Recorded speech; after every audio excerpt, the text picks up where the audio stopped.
এর মধ্যে এক শ্রেণীর হচ্ছে যে বিয়ে করতে চায়, আর নাকিহ আল্লাযী ইউরিদুল আফাফ, পুত পবিত্র থাকতে যে, চরিত্র বাঁচাতে যে বিয়ে করতে চায়, টাকা নাই, সমস্যা এটা সেটা, কিন্তু খুব চাচ্ছে বিয়ে করতে। আল্লাহ বলে ওই যুবককে হেল্প করা আমি আল্লাহর জন্য ওয়াজিব হয়ে গিয়েছে।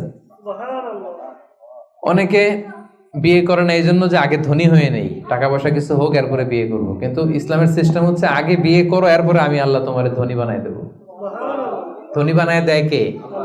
তো আপনি আল্লাহর সিস্টেমে চলবেন না আপনার সিস্টেমে? ধনী হওয়ার সিস্টেমই তো হচ্ছে আগে বিয়ে করতে হবে। সব সফল লোকেরা, ধনী লোকেরা দেখবেন যে আগে আগে বিয়ে করে ফেলছে। এজন্য আমরা যেন বিয়ে করে হালাল পন্থায় আল্লাহর দেয় যৌবনকে উপভোগ করি।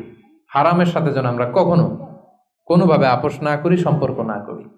তাই ৫ম নাম্বার ব্যক্তি হচ্ছে যাকে কোনো রূপসী সুন্দরী পাপ কাজের অফার দেয়, সে কি অফারে ওই কাজে সাড়া দেয়? সেটাকে প্রত্যাখ্যান করে বলে ইন্নী আখাফু